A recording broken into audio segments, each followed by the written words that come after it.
किसान साथियों, धान की फसल में हमें आखिरी पानी कब लगाना चाहिए और अंतिम खाद हमें कब देना चाहिए। आज की वीडियो में हम इसी विषय पे चर्चा करेंगे। आखिरी पानी, आखिरी खाद, जिससे जो आखिरी में होने वाला नुकसान है उसको हम कम कर सकें। कई बार ऐसा होता है कि हमें पानी लगाने का सही समय पता नहीं रहता है, या फिर हम कई बार ज़्यादा पानी भर देते हैं, कई बार कम पानी लगाते हैं, कई बार हम सही समय पे खाद नहीं डाल पाते हैं, जिससे हमें ज़्यादा फ़ायदा नहीं मिल पाता है। फ़िलहाल आज हम सबसे पहले बात करेंगे कि हमें अंतिम पानी कब देना चाहिए, या फिर इससे पहले आप अगर ये जान लें कि आपको पानी कब बंद करना है, यानी कब आपको पानी उसके बाद नहीं लगाना है, तो थोड़ा बेस्ट रहेगा।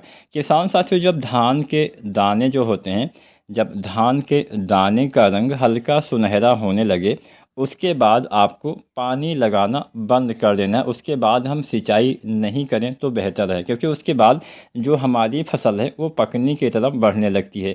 तो अगर आपके धान के दाने का रंग हल्का सुनहरा होने लगा है, उसके बाद पूरा सुनहरा हो जाता है, उसके बाद फसल हमारी पक जाती है, तो उसके बाद आप पानी मत लगाइए। लेकिन अगर आपके धान के दाने का रंग अभी सुनहरा नहीं हुआ है, हरा हरा है, अगर आप धान के दाने को दबाते हैं तो मतलब वो बीच से टूट जाता है, उसमें हल्का सा दूध वगैरह निकलता है, दाने अभी मजबूत नहीं हुए हैं और आपको पानी की कमी दिख रही है, तो आपको सिंचाई करना चाहिए। लेकिन अंतिम पानी आपको ध्यान ये भी देना है कि बहुत ज़्यादा नहीं लगाना है, बहुत ज़्यादा पानी भरना नहीं है। अगर आप किसी ऐसी मिट्टी में धान की खेती करते हैं जो थोड़ा भारी मिट्टी होती है, तो ऐसे में होता क्या है कि अभी अक्टूबर का महीना चलना स्टार्ट हो गया है, उतना तेज़ी से वाष्पीकरण भी नहीं होता है इस समय, और धान के जो मिट्टी होती है, अगर भारी मिट्टी है तो वहाँ पे पानी बहुत दिन तक भरा रहता है।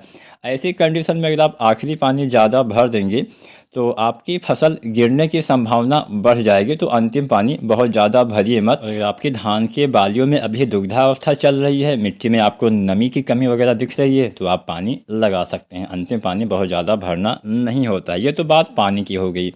अब हम बात करते हैं खाद, सिंचाई, मतलब सिंचाई के बाद खाद की भी आवश्यकता पड़ती है।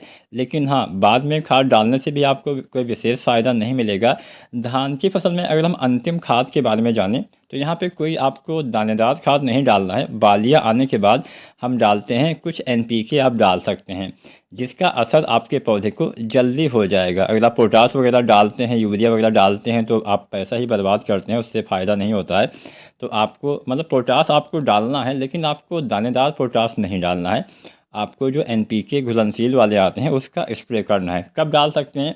धान की फसल में धान की बालियाँ निकलने के बाद दाना भरने वाली अवस्था में आपको एनपीके डालना होता है। अब एनपीके कई तरह से आते हैं, एनपीके 19-19-19, एनपीके बहुत सारे आते हैं। जैसे हम इस अवस्था में जो एनपीके डालते हैं वो है एनपीके 0050। 50% पोटेशियम, 17.5% सल्फर इस एनपीके में पाया जाता है। इसके इस्तेमाल से आपके पौधे में दाने का भराव ये बढ़िया करवाता है।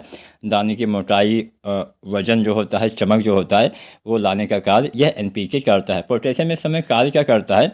आपके पौधे में कुछ जो भोजन होता है रिक्तिकाओं में स्टोर रहता है। रिक्तिकाएँ पौधे के अंदर होती हैं, मतलब एक समझ लीजिए स्टोरेज वाला कोई आप कमरा समझ लीजिए, वहाँ पे एकत्रित रहता है। जैसे जैसे पौधे को उसकी आवश्यकता पड़ती है, वैसे वैसे वो वहाँ से वितरित होता रहता है। जब आप एनपीके 0050 डालते हैं तो ये काम क्या करता है? वही जो स्टोर वाला भोजन आपके पौधे में पहले से उपलब्ध है, उसी भोजन को आपके पौधे के बालियों के दाने तक भेजने का काम करेगा, जिससे आपके पौधे में दाने का भराव अच्छे से होगा, दाने की मोटाई अच्छे से आएगी, दाने का वजन अच्छे से आएगा, और दाने में चमक वगैरह लाने में यह एनपीके काम करता है। कब डालना है? दाना भरते समय यह एनपीके 0050 1 किलो से लेकर 1.5 किलो पर एकड़ के हिसाब से आपको इस्तेमाल करना है। जब भी आप ये डालें तो उस समय मिट्टी आपको चेक करना है। अगर नमी की कमी दिखे तो पहला काम आपको सिंचाई करना है, उसके बाद ही आप कोई भी खाद का इस्तेमाल करेंगे तो अच्छे से काम करेगी। एक दूसरा एनपीके भी आता है जिसको हम जानते हैं 13045 के नाम से। इसका भी इस्तेमाल बाली निकलने के बाद ही किया जाता है, लेकिन एक कंडीशन होती है जब तब हम इसका इस्तेमाल करते हैं। जैसे मान लीजिए बालियाँ आपकी निकल आई हैं और उसके बाद में आपको अपने पौधे में जो फ्लैग लीफ होती है, जिसको हम झंडा पत्ती बोलते हैं, जो ऊपर वाली खड़ी खड़ी पत्ती आपको दिखती है उसी को हम झंडा पत्ती बोलते हैं। ये जो झंडा पत्ती होती है पौधे के लिए 40 से 42-43% मतलब आधे के आसपास भोजन यही झंडा पत्ती ही बनाती है। अगर इसमें पीलापन आ जाता है तो क्या होता है कि पौधे के लिए सही से भोजन का निर्माण नहीं हो पाता है। तो ऐसी कंडीशन में अगर आपको दिखे कि हाँ फ्लैग लीफ में पीलापन है, नाइट्रोजन की कमी आपको दिख रही है बाली आने के बाद, तो आप NPK 13-0-45 का इस्तेमाल करिएगा। यह NPK इस कंडीशन में बढ़िया काम करेगा, जिसमें 13% नाइट्रोजन, 45% पोटेशियम भी पाया जाता है, पोटास की भी पूर्ति हो जाएगी।